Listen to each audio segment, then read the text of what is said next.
All right, good afternoon, everyone. Nice to see you all here. My name is Courtney Chandler. I'm the Senior Assistant Dean, Chief Strategy and Operating Officer here at the Haas School of Business, and I'm thrilled to be here. On behalf of Dean Ann Harrison, who is traveling today, I'd like to welcome you to today's Dean Speaker Series, which is co-sponsored by the AmpEquity series. I am really thrilled to be introducing today's guest, as well as welcoming back to campus Haas alumna Yamini Rangan. Yamini graduated in 2003 as part of our full-time MBA program. And today, Yamini serves as the CEO of HubSpot. Throughout her career, Yamini has been recognized as a leader who is willing to jump into whatever challenge is presented to her and then defies expectations on her results. This was never more on display than in 2021 when HubSpot co-founder Brian Halligan unexpectedly needed to step down for medical reasons following a snowmobiling accident and asked Yamini to take over running the company for him. Not only did Yamini embrace this challenge, but she was so successful after 6 months in the role that Halligan asked her to take the leadership position permanently. Yamini brings a determination and growth mindset to every position she's held in her career, and no doubt this has been integral to her success. Prior to becoming CEO, she served as HubSpot's first ever Chief Customer Officer, overseeing about 3,000 people on the marketing, sales, and services team. Before HubSpot, she served as the Chief Customer Officer at Dropbox and as a VP of Sales and Strategy and Operations at Workday, where she helped quadruple revenue. In 2019, Yamini was recognized as one of the most influential women in business by San Francisco Business Times. Yamini, on behalf of us here at Berkeley Haas, thank you so much for coming back and speaking with us today. I'd now like to turn it over to Kellie McElhaney, Founding Director of the Center for Equity, Gender, and Leadership, who will be leading today's conversation. Thanks, Courtney. Thanks, everyone. I kind of want to just turn to Yamini and talk, but I know you're all here too. But I have so much there's just so much interesting things that I'm going to try to boil it down. And there will be time for Q&A.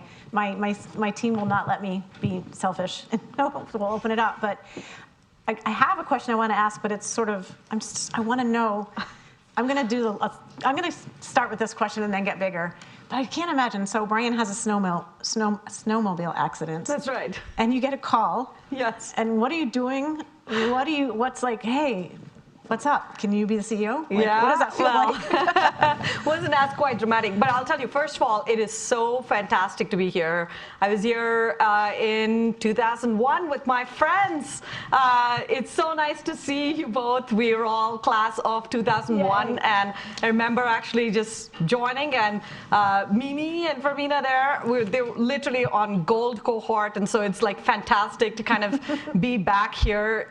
And it's just really exciting. So thanks a lot for having me here. And it's special. Haas is special. So anytime coming here is a real special treat for me. So, and Kellie, you're special. I think we've had a very long-standing conversation about diversity and equity. So I'm especially thrilled to come here and join you all. Yeah, so this was March 2021. So I'd been with the company for about a year and 3 months, so about 5 quarters. And Brian, who's the CEO of HubSpot, and HubSpot is a CRM company for small, medium businesses. And I just found out today that Haas in Berkeley uses it. So thrilled to have you all as customers. We provide marketing, sales, and service software for small and medium businesses. And he's been our co-founder as well as CEO for 15 years. And he was on a snowmobile getting lunch with his son. And unfortunately met with somewhat of a really terrible accident where he broke 13 bones, was not able to move for 6 months. And it was a very key turning point, I think, for him as well as for the company. And I'd been with the company for about 5 quarters, and he called from the hospital saying that he was not in a position to move, but he knew and trusted the leadership team and me to run the organization. And it was one of those oh my God, what is going to happen? But in moments like those, and in almost every pivotal moment that you have in your life, you have to go back to just basic guiding principles and first principles with which you operate. And there were a couple of first principles for me. One is our organization is exceptionally customer-centric, and one of the first principles we have is solve for the customer. We call it SFTC, and SFTC is literally everywhere within the organization. And so when anything happens that causes a pivot within the organization, we have to go back to that first principle.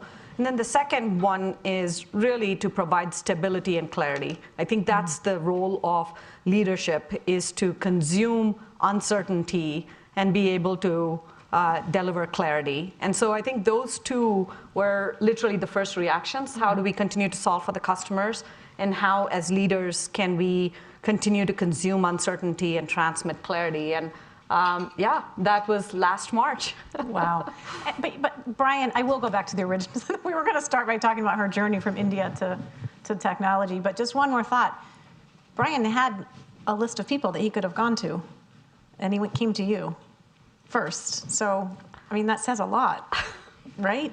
I hope so. I just want to call that out. Like, it wasn't Thank you. You'd probably been there the shortest amount, yes. and that's amazing to me. I just want to amplify that in our AmpEquity speaker series that he called her first. But let me go back with what we had planned to do, which is talk about, your journey growing up in India, and how that brought you here to the United States, into tech, and now into a position of CEO. Yeah, I will say Berkeley and my 2 years here were pivotal. So yes, my journey, I'll keep it short. I grew up in India and started in a very small town that didn't have a high school. So part of my early childhood was making sure that I would get to some kind of college. And my parents made tons of sacrifices. My mom moved to a different city so we could complete our education. And so fairly humble beginning, so certainly not aspiring at that time to get to any type of C-suite position.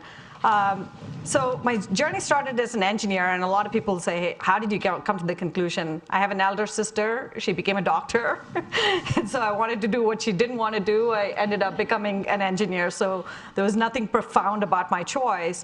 But what was very helpful starting as an engineer is that first principles thinking. It's that systems thinking. So it's almost like anything that I've done in my life, I've gone back to having first principles to be able to guide decisions. And then I came to the US, and I studied as a computer engineer and continued my graduate program there, and started working as an engineer. And as I was in engineering, I found like my colleagues would always say, hey, you should present our project to the boss or to some team. And I was like, oh, I must be good at presenting. Turns out I was bad at coding.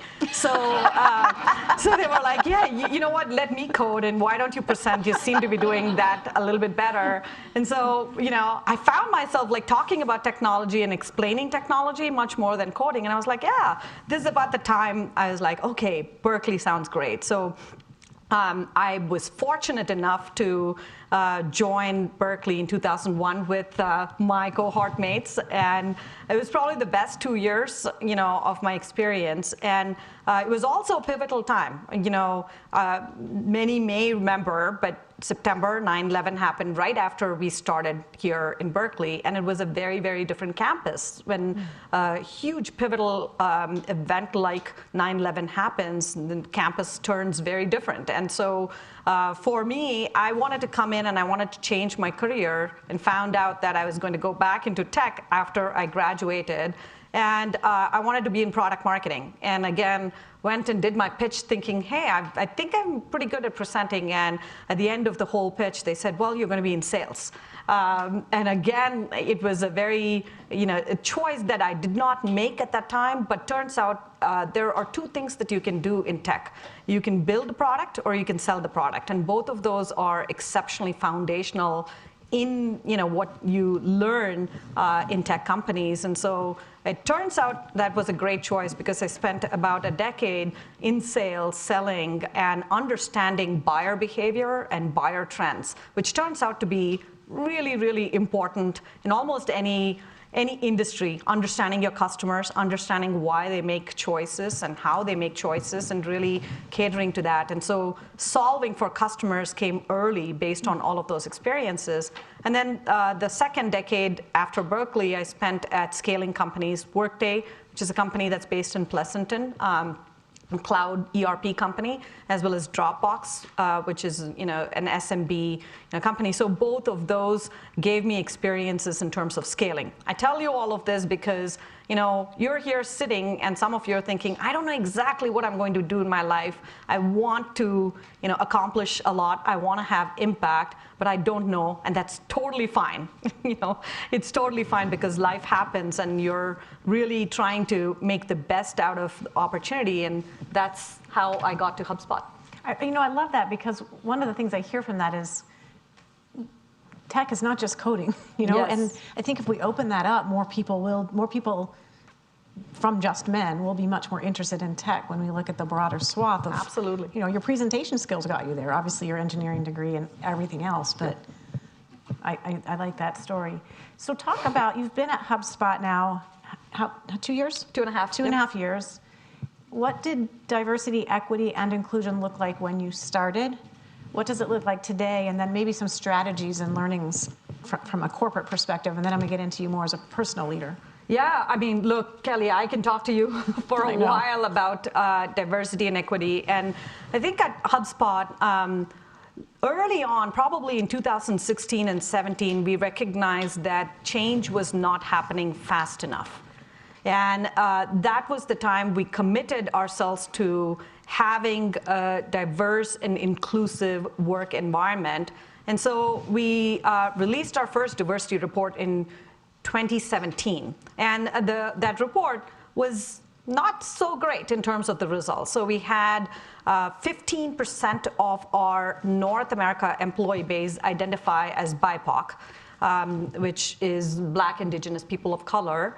And we looked at our management ranks, which is anybody within director or above, so directors, VPs, SVPs, and above, and more than 60% were male. And we didn't quite like where we started in terms of that journey. And so since then, we've been on a whole path of really building equity, inclusion, and diversity into the DNA of the company. I strongly believe that change does not happen overnight, and change does not happen on an annual initiative basis. It really needs to be built into the DNA of the organization. So we released our 6th diversity report last week, and we've made pretty significant progress. The percentage of employees that identify as BIPOC has gone from 15% to 35%. The number of female leaders within the organization has flipped. So we now have 60% women in leadership positions. Within our executive team of 9, 4 are women. So it's me. The CFO is Kate Bucher, who's been with us for a few years. We just hired our CPO. She's a woman, and our chief product and people officer. So we have 4 out of 9. And within our board, 70% identify as women or BIPOC. So that's just a lot of progress. And I think we know that we're walking the walk in terms of diversity, but we also know that change takes a while. And part of what we're working on and the challenge that we face is, now that we have hired a lot of employees coming from very diverse backgrounds, how do we make sure that we onboard them? How do we make sure that we develop them? And how do we make sure that we retain and promote them so that this does not stop and we actually make meaningful progress over the next few years? And I was telling Kelly that, days seem long, but years seem short. And what I mean by that is, it feels like there's not enough progress on a day-to-day, week-to-week basis. But when you look at it, over a year or over a 5-year period, you begin to see that type of change happen. And so there's a lot more for us to learn from you and your playbooks, and I'm looking forward to that. Well, I was Genevieve and Ishita telling her about our belonging playbook, and so she wants an early copy. Yes. Because it's really Absolutely. good. So EGAL has a belonging playbook that's just being wrapped up and designed, and I think you'll really, really like that. I don't see any MBA students from my fall class, but they were really pushing hard on incremental change versus just ripping the gate off. And that's why I wanted her to talk about that sort of, it's the tension between incremental change and really sweeping change. Talk more now about you individually as a leader. Maybe I would love to hear 2 leadership lessons, one that was painful and you got a little bloodied, and one that was maybe more fun to learn along the way. All lessons are a gift. I will tell you, some more painful than the others. I think the first one, I'd say the leadership lesson is really to be very mindful of transitions as you evolve as a leader. And in our careers, we would go through a number of transitions. First, from an individual contributor to maybe a manager, and then from a manager to maybe leader of a large group, and then from there in your journey to C-suite. And every one of those transitions you really need to be mindful. And I'll tell you, the first transition was probably the bloodiest, most painful one as an individual contributor to becoming a manager. And as an individual contributor, this was after my time at Haas. I was in sales. And so it was fairly clear in terms of what performance metrics there are, because in sales, you have a quota and you have a number, and it's very clear when you get those. And it's mostly controlled by yourself. Now, you do have to have great relationship building with your customers, but that is the key. And so when I first transitioned from being an individual contributor in sales to being a manager, I thought I was doing everything right. I was working longer than everybody else. I was working faster than everybody else. And I was like, yeah, this is going to work out great. Turns out, terrible. I think my first performance review after I transitioned to the manager, I literally took it home and I was like, oh my God, I made a really big mistake. I think I am not fit to be a manager. I probably have to go back and get back into my older job of being an individual contributor. And I found out a few painful lessons. The first one is, when you are an individual contributor, it's kind of like a sprinter's mindset. You work really fast and you're kind of going by yourself. And when you become a manager, it is a coach and a cross-country coach kind of a mindset, which is, it's not about how fast you go, it's about how you bring people along in that journey and how you coach people along the journey. And so that was a painful experience. I think the second one is, as an individual contributor, you spend a lot of time making sure that you have answers your boss might have, or answers for questions that your boss might have or your customer might have. And the transition is, you have to get really good at asking questions. Because when you have a team and you're managing a team, they don't want you to give them all the answers. They want to know that they can get to the answers themselves. And so I had to stop giving answers, and I had to start asking questions. And that was a huge transition in terms of thinking about it. So, I learned, a couple of lessons from the early stages. And since then, I've taken every transition as a time to pause, reflect, and see what are the practices that I have to continue keeping versus what are the practices that I have to lose and completely change. And that has been just an important lesson, probably very, very painful, especially based on my initial few performance reviews. I think the second I would say is that great leaders are great learners. And we have something at HubSpot where we say, we do not want to be know-it-alls, we want to be learn-it-alls. And that's an exceptionally important lesson in terms of leadership. And what I mean by that is almost every opportunity is really about learning. You don't need to be perfect as a leader. You don't need to have all of the answers. And one of the best leaders, really, if you look at the trajectories about how much they can change and evolve and learn. And so the second big lesson is really about how to be a great learner before trying to be a great leader. So I'd say those two are pretty big lessons. Oh my gosh, sorry guys, I'm just taking too many notes because this is really great. And I like that one in particular because it matches our defining principle at Haas of students always. So did we steal that from you? Oh, no, I stole it from Haas. For sure. That's perfect. I actually like your language better, but okay, so you talk about, it's interesting that you bring up transitions as being a learning moment. One thing that literature shows around imposter syndrome is that it often shows up, and I believe it shows up for men and women, so I don't want to perpetuate a myth that only women have imposter syndrome. I think we let it hold us back more. Yes. Both men and women have it. But the research shows that imposter syndrome is often highest when you just get a promotion or recognition. Yes. I really don't, so please don't answer it this way.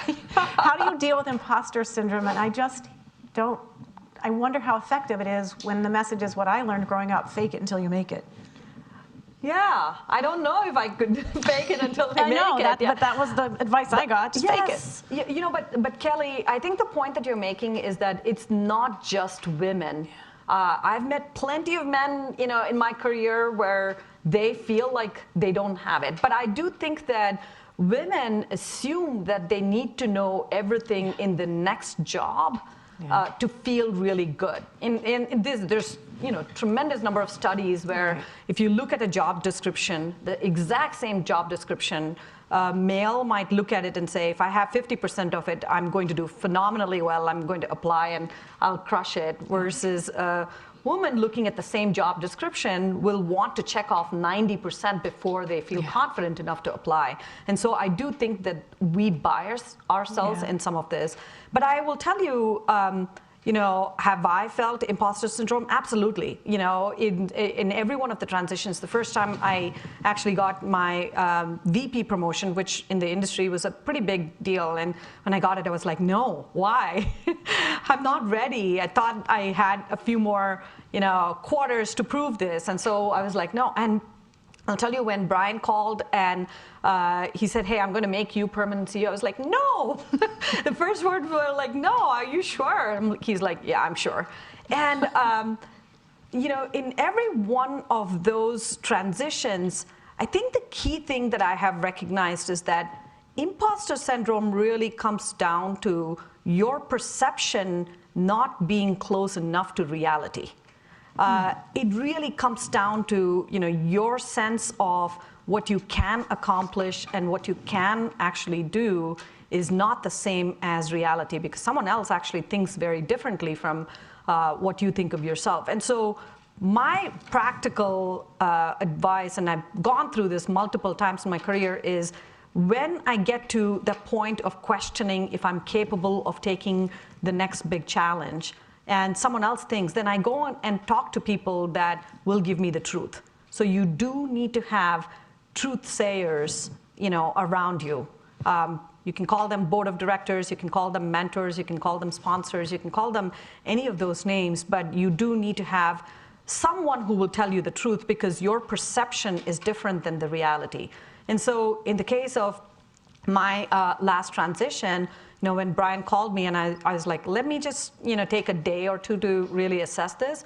I called our lead independent director of the board, because she'd seen me operate for a while. I've known her. And I said, are you sure? Tell me what you're seeing that maybe I need to catch up with reality.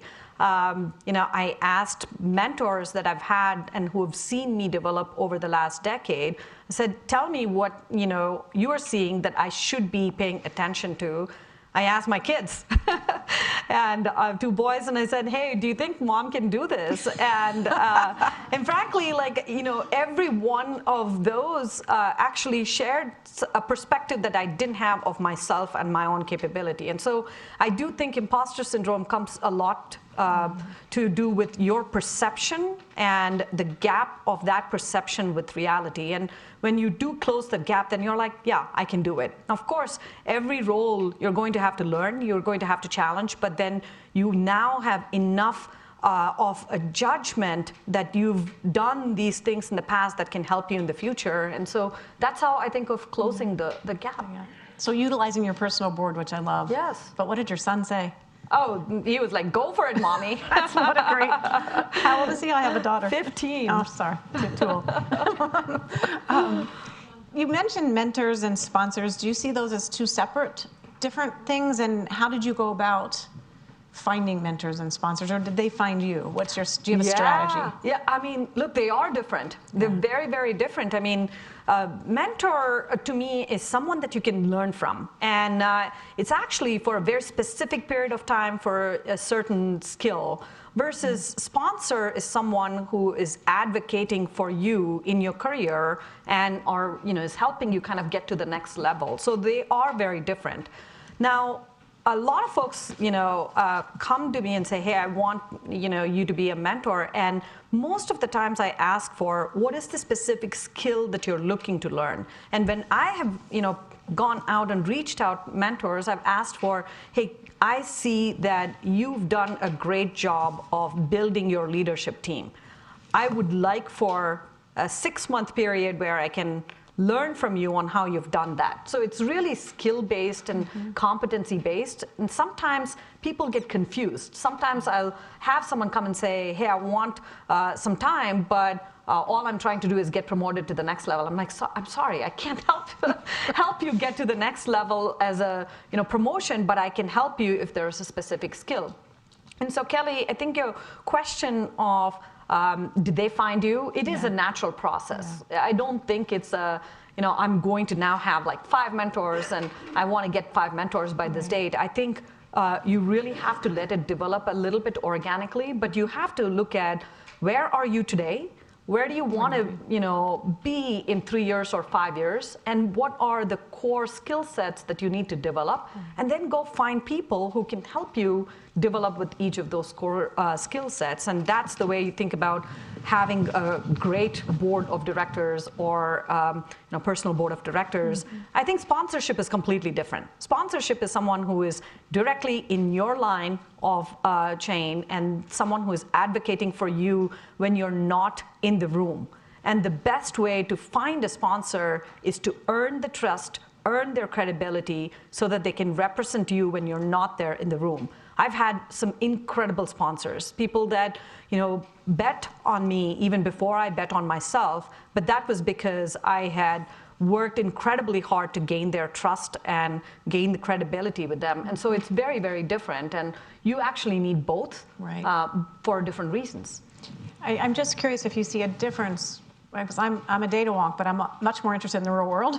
Yes. But the data says that women have more mentors and men are better at strategically finding sponsors. Yes. Do you see that to be true? Absolutely, absolutely. Because I think we just tend to be perfectionists in almost everything that we do. And so we are like, I need to develop all these things before I can ask for a promotion. I need to do all of these gaps before I can go to the next level, whereas I think that's not the way the world works. And so I do think that there is a gender bias that we put on ourselves there. Yeah. So the data's true. The data seems to be true. Absolutely. We had a bit of we have been doing a lot of work around language, and one of the bits of this work that I think a lot about is self-identities, or how do we want to be identified. And one of our tips in our playbook around language is listen to how somebody identifies and then match that. Yep.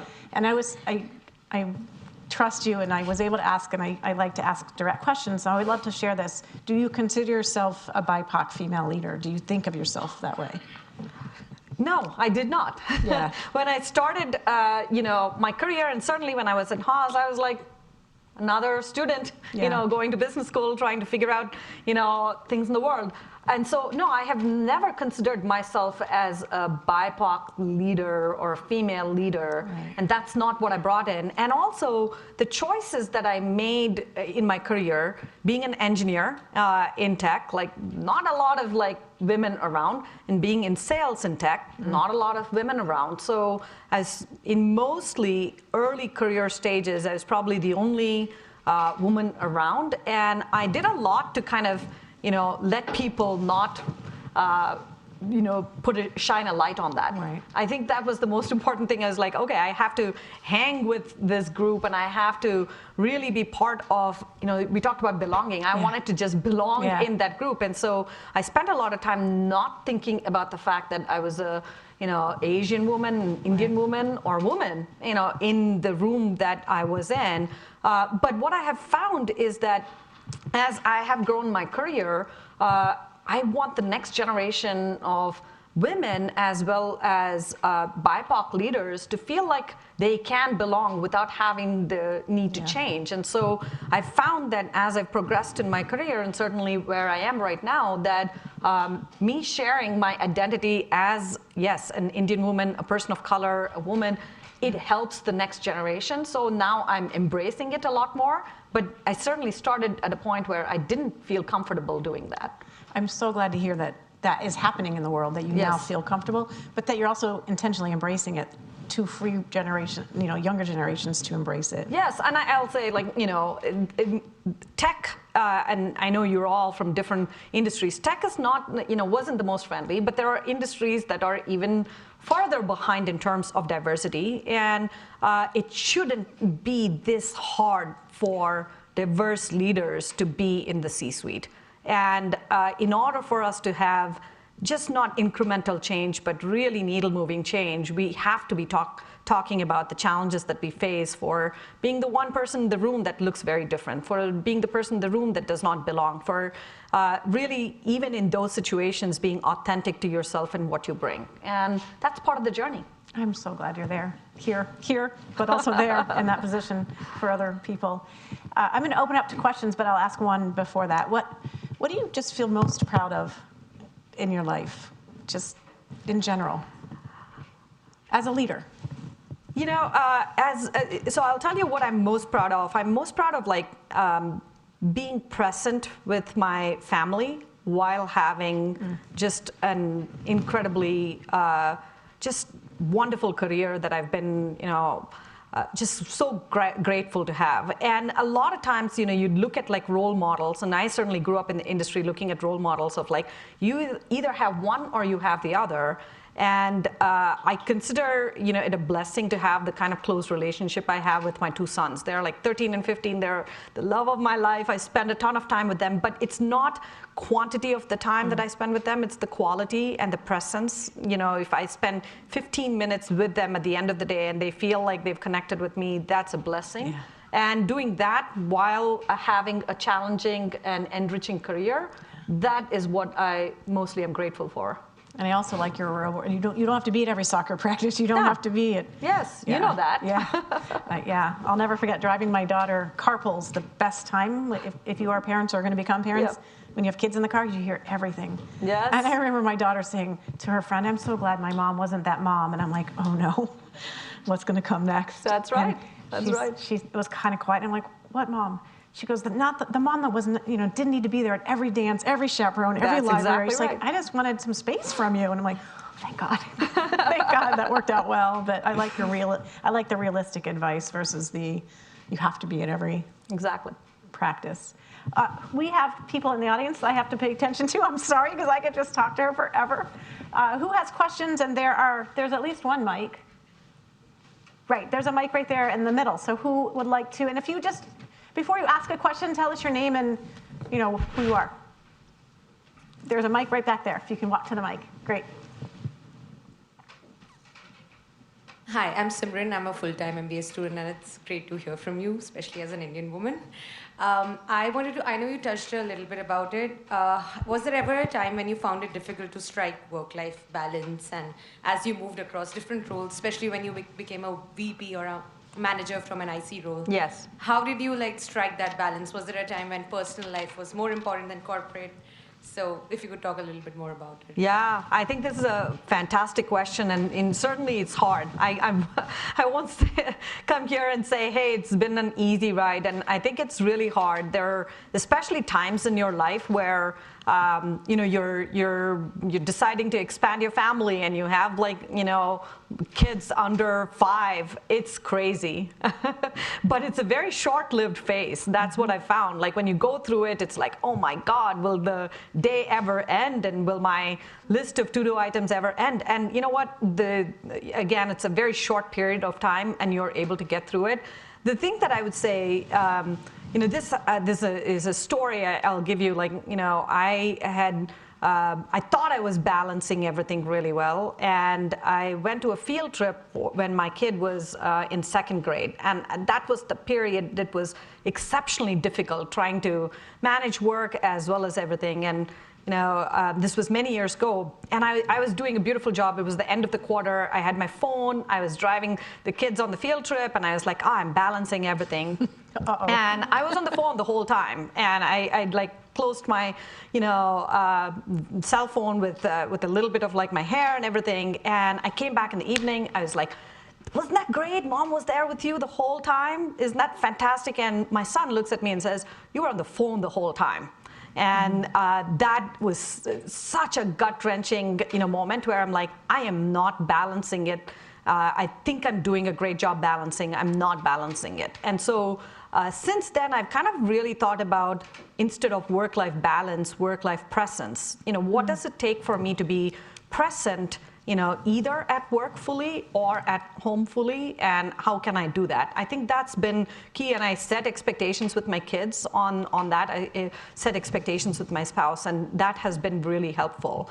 I think the second part of it is to know that, especially, my husband also works in a very, crazy job where he doesn't have control of his time, and we find that we have an annual conversation of, when are you, going for your promotion? When am I going for the promotion? And what is, what are we doing in terms of balancing all of those? And having an open conversation with your partner and making sure it all works, that's important.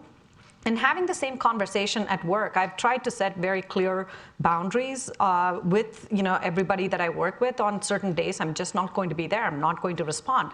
But other days, I am available, and I'm available when I'm there at work. And so it is hard. The hardest parts are early on in your career when you feel like you have no control. But that tends to be fairly short, and then you're able to get to a place where you can have presence and integrate both family and life. And you just have to stay true to the commitments and look at how much you're taking on in a given year and balance it with everybody around you. Thank you. Absolutely. Yes, hello. So my name is Isabella. I'm a 2nd-year undergraduate student studying computer science and business starting next year. So thank you first off for being here. This is one of my first instances of taking advantage of what Haas has to offer.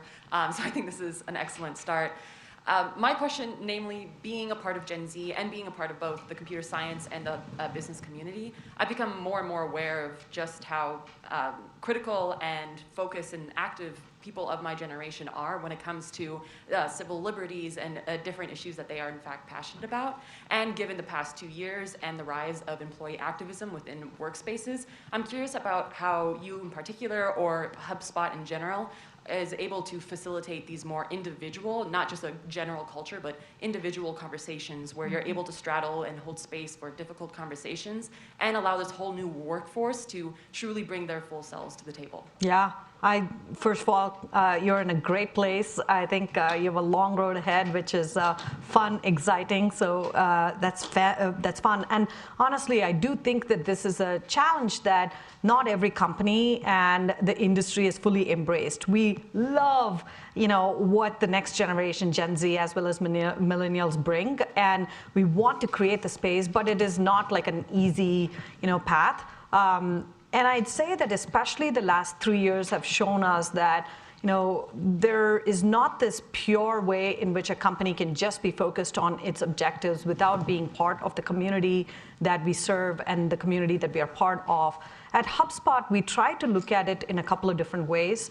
One is, we are a very, very transparent culture, and so we make space for managers and the groups to have conversations around whatever is happening, and we really pay attention to that. We have a number of ERG, employee resource groups, that also provide that kind of space. And then when we think about the voice that companies can have, there's a little bit of what is happening in the world, what makes really sense for HubSpot's customers, and what makes sense for the community that we operate in. And there is an intersection of what's good for the world, what's good for the community that we operate in, and what's good for our customers. And if there is a really good intersection there, then we actually spend a lot more time driving initiatives, talking about it, and having a conversation about it. And I'll give you an example. George Floyd and what the Black Lives Movement actually caused, that was a really big thing that was happening in our community. And our customers were absolutely impacted, and the world was impacted. And because we care a lot about diversity, we spoke about it, we put a plan, and we really accelerated our ability to hire Black employees and provide a space for them. That was that intersection. Now, there's a lot of things that are happening in the world.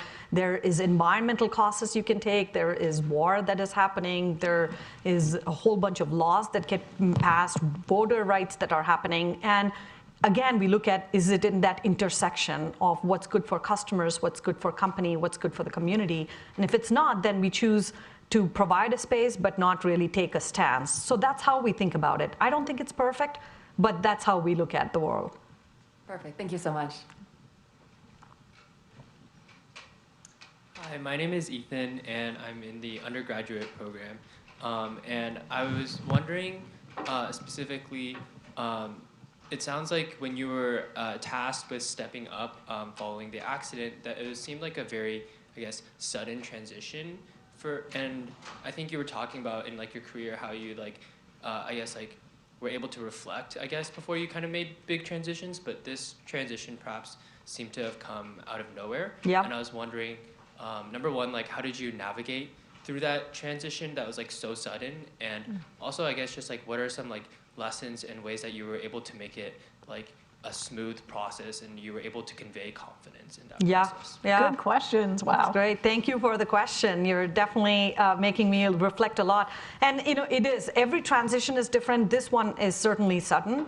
And I'd say, look, I think we've lived now in a year, probably 2 or 3 years of constant change, constant crisis, constant need for adaptability. And there's a model of leadership that is happening right now, which is very different from before. The first thing for me to recognize is that this is not something that I can control or use power or authority to drive through that. And so the first principle for me was not about control or power, but about humility and vulnerability. And that was an important, part of that transition, is to say, look, I know what I know. I'm going to do my very best every single day, but this is a period of a lot of change. And so really humility and vulnerability instead of kind of power and control, which could have been a model that you would have adopted. I think the second thing is really leaning in on the leadership team. This was not, and almost every transition, you can look at who's around you and who's there to help. And in this case of a very specific sudden transition, leaning around the people, I don't need to become a legal expert. I can lean in on the general counsel. I don't need to become a product expert. I can lean in on our chief product officer. And so knowing that there is a fantastic team and making sure that we're having conversations as a leadership team rather than a team of leaders. That's one thing that I've really spent a lot of time is how do you make sure that you get the most out of a leadership team and help them not think about themselves as a team of leaders? And that has actually helped a lot during the transition. And then, mentally, it's almost like the first, when it was an interim case, the transition was like, oh, I am a caretaker here. I need to make sure that everything runs on rails and the strategy that we have said is going to get executed. But then when I became like a permanent CEO, then I'm like, I'm no longer a caretaker, even though my job was exactly the same. I was like, no longer a caretaker. I'm the architect. I'm, really going to have to take this to the next level. And so there is a mental transition to make. And so the reflection points are really helpful, whether it is sudden or whether it is planned. And you do need to, think about the pivots that you have to make and think about what has gotten you there and what will get you to the next level. That's a wonderful question. Thank you. Hi, Yamini. Great to see you. I am Fermina Phillips, MBA class of 2003. Number one, congratulations on all of your career success. It's been amazing. Congratulations also to HubSpot for its, its positive progress in improving its diversity, equity, and inclusion metrics. So in a room of leaders and future leaders, I'm just curious what advice you have for us to improve diversity, equity, inclusion numbers in our own organizations and future careers. Yeah, Fermina, so nice to see you. We both joined and we were in the first cohort, so it's just incredible to be back here. Thank you for the question. Look, I think, it's a long journey, and every one of us, we really need to walk the walk. A lot of organizations and companies, either look at diversity in a very short time frame. They'll look at it when you're promoting people and say, do I have enough diversity right now? And the answer is probably not. If you didn't do things, 2 years back as you were bringing new leaders and you're helping them really develop and coach and promote them, then the results in terms of your promotion is not going to look great. And so I'd say long term rather than just short term in terms of diversity, building it into kind of the core of everything that we all do within the organization, that's critical. And really, identifying where you're seeing progress and where you're not seeing progress. I'm a big fan of numbers. And I know, Kelly, you love data. Mm-hmm. I think, more we can actually bring data into diversity initiatives to look at where are we today in terms of hiring? Where are we today in terms of developing skill set? Where are we in terms of promotion? And how much have we retained? And looking at it at the team level and having some accountability metrics that then drive behavior is really the way. And then you have to recognize that it's going to take a little while, and we have to keep doing all of that. And I think I'd love to have a longer conversation on this. Course. Thank you. So would we at EGAL. We have a lot of wonderful resources, so Genevieve will be happy to tell you about those. Yes. Can I just do one follow-up, and then I'm going to go back to you, because I do love data, and when I consult with companies, I just say I have a couple of conditions, or I'm not interested in consulting. One is collect the data, 2, share the data. Yeah. But let me ask you a slightly different data-based question. I'm really thinking I'm becoming part of the problem by going in and continuously talking to companies about, your company did not ask me to do this, but many do when I came to talk to your group. Yeah. Give me the business case for investing in diversity. Yeah. Because nobody's ever asked me to come in and give the business case for investing in white men. Yeah. So why am I doing that? Yeah, I mean, we're past that. Do you think so? We're past that. I think, there is actually a time we may actually be past the data as well to say, we don't need an ROI for diversity, and we should not be having conversations about a business case for doing what needs to happen. Yeah. We all have products or services that we offer, and those products and services actually represent diverse perspectives. And so if you don't have product leaders that are diverse, how are you going to serve customers that belong in a very diverse community?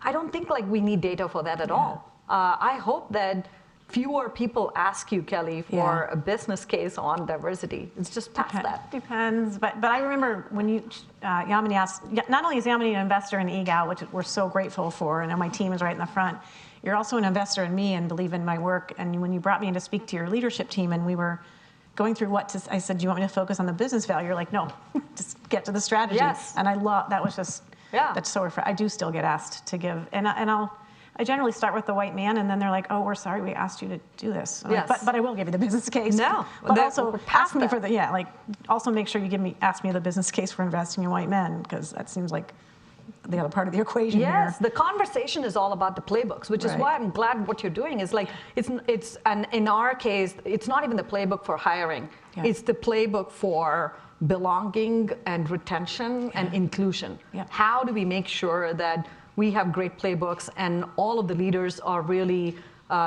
trained, they have the vocabulary, they have the fluency to be able to do it. And I find that the manager level is really important, Yeah. and that's where there's least enablement in It's organizations. totally the frozen middle. Yes, and because at the company level, like we have diversity goals, we've published those goals, and then we have started doing something like stay interviews. So instead of exit interviews, when people leave, you ask them, why are you leaving? And then we find things. And they're gone. And they're gone. Yeah. They're like, yeah, I'm out of the door. Yeah. We do stay interviews, especially for BIPOC leaders. We do them every 6 months, and we ask them, why would you continue to stay? And hopefully you stay. And what would make you leave? And we find a lot from those stay interviews. And one of the things that I found is that it really comes down to the managers. And they'll say, well, I like the fact that HubSpot talks about culture and diversity. And my everyday experience really depends on my manager. If that manager is not able to create an inclusive environment, then I'm not going to be here. And so it really comes to that. So how do you enable that level of the organization to be able to carry what your culture and diversity really needs, from the org? That's one of my lines. People leave people, not companies. That's absolutely true. And it's just hard for people to hear. I'm like, no, they're not leaving HubSpot. They're leaving you. Absolutely true. So I like that. Sorry. Thank you. No, actually, on the topic of people, it's a good segue to my question. Thank you so much for this. My name is Nida. I'm actually a master's student at the Policy School, and I also work in tech policy. Wonderful. My question, especially from maybe an entrepreneurial standpoint, how do you keep your employees happy and motivated to go the extra mile, especially during the early stages of a startup and when times get rough? Yeah, I mean, it's a challenge, and it's been more of a challenge in the last 2 years than before. How do you keep them happy, motivated, and maybe productive, right? Or driving impact? And to us, it really comes down to culture. And a lot of times, culture, gets talked about, values get talked about, and I've now been in, different organizations, all the way from startups to very large organizations. And in fact, like most organizations will say, hey, we have a cultural code or we have a set of values. Now, the difference between organizations that really thrive and maybe not is how much you live those cultural values. It's the lived experience of the culture that creates the right environment. In the case of HubSpot, we have a culture code, and it's basically HEART. HEART is humility, empathy, adaptability, remarkability, and transparency. Those are the 5 values. Now, I don't think there's anything special about any of those 5 values, but I do think what is different in what we try to do is we try to live it. And when you try to live it, it means that at the top, we have to be transparent. And if we talk about transparency as a value, then we live that transparency as a value. We share almost every detail, every board meeting notes to our entire company, and we expect them to uphold that. So it's at the top, but it's also celebrating everybody within the organization that stand up for being empathetic or completely humble or adaptable, and we celebrate that. So you really need to be able to do that. Now, that doesn't, ensure that you have happy, motivated employees. So there's a whole making sure that when you hire for the ability for someone to come and live in your culture and add to your culture. We used to say culture fit. We think it's culture add. We want to be able to have someone come and add to our culture instead of fit within our culture, and that's really important. And so if you identify with the cultural values of an organization, then you'll be happy. Because if it feels unnatural, then you're kind of like not happy. And I think that's an important part. Motivation really comes down to impact. What I found is that people are motivated when they know their work in a given week or a given month or a given year directly impacts where the organization is going. And so to have really motivated employees, you have to have clarity of strategy, and you have to have clarity of work that really impacts that strategy. And so in order to do that, you really have to spend time as leaders. And I said this at the beginning, I do think that leadership job is to consume a lot of uncertainty and transmit clarity. And part of creating environment for impact is providing that direct connection between work and the strategic priorities of the company. So, yeah. We have time Thanks for the one question. more. I think you're in line. Yeah, we have time for one more. Hi, my name is Vanessa, and I'm a first-year student in the undergraduate program. And thank you so much for coming to speak with us today and sharing such valuable advice and insights. My question is, I was wondering, what does a day in the life look like for you? Another great question. Thank you for Amazing asking. questions. Thank you for asking me. I mean, it really depends. I do start early. I was not, when I was in Berkeley and I was a student, I was a night owl, never, a morning person, but I've had to shift, especially because I'm working for a company that's based in the East Coast. And so it starts pretty early and, unfortunately starts with my cell phone. I wish I had a better, answer for how I wake up and get, back into things. But I'm waking up with, stock market and, Wall Street Journal and New York Times and really catching up there. I do spend a lot of time with data. So, I stay very, very close to the data within the organization. So typically we'll start with a whole bunch of, all the key important metrics for the organization. And, it really varies. I do have somewhat of a rhythm of the business. So Mondays is typically management days.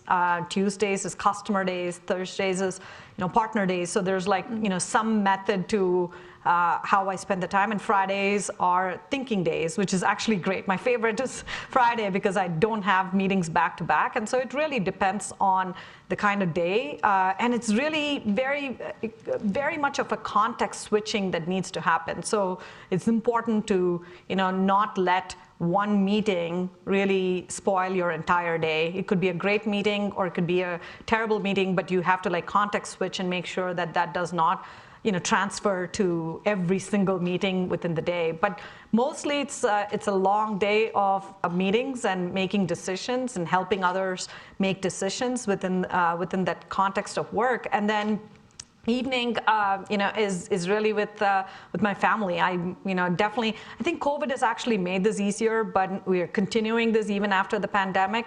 Have sit down and have conversation with the family, and then I spend a lot of time reading. After that, and so it's a lot of context switching, but it's good when you have some method to the madness there. Thanks for asking. Thank you. I like the context switching. Yeah. I just want to stay here for another couple of hours, but then you actually are a CEO, and so you have probably some stuff to do. But just a few things. I mean, I wrote down so much, and I can't wait to go home and write it where I can actually read it. But I really like the advice about being mindful, specifically when you're in transitions in careers. I love your description of an individual contributor as a sprinter's mindset, and how you need to shift that when you become a manager, a cross-country coach. I mean, I love analogies and visuals. I really like individual contributors trying to always have the answers, whereas when you get into a management position, it's to ask questions. I absolutely love great leaders are great learners, and it's just perfect. Will you take a picture of us so I can put it on Instagram? I will attribute to you, but it's an awesome, and especially to go from being a know-it-all, because I think academia can get a little bit into the know-it-all mentality to being a learn-it-all, and so. Yeah. I'm going to also talk to my faculty colleagues, but I'm going to blame you. And then finally, I really like this concept of work-life presence. So, Yamini, thank you. I just feel like you're this beautiful beacon of leadership light. Thank you. And I really appreciate that. Thanks for investing in EGAL and in me personally, and for being what we're out here doing. This is an equity fluent leader right here. So it's just so beautiful to see what we talk about actually personified in your leadership. Oh, thank you for having me. It's such a pleasure. And thank you so much. I have Defining Principles wine for you. Oh, wonderful. And an EGAL bag. But, thank you. This is thank for you for having students me. always, and just thank you for everything. Thanks I really a lot. appreciate it. Thank you. Thank you so much. Thank you. So thanks for being here, and we'll see you at the next EGAL event. We really appreciate you showing up, and I know you don't want to talk to me, so I'm going to move and let you all talk to her.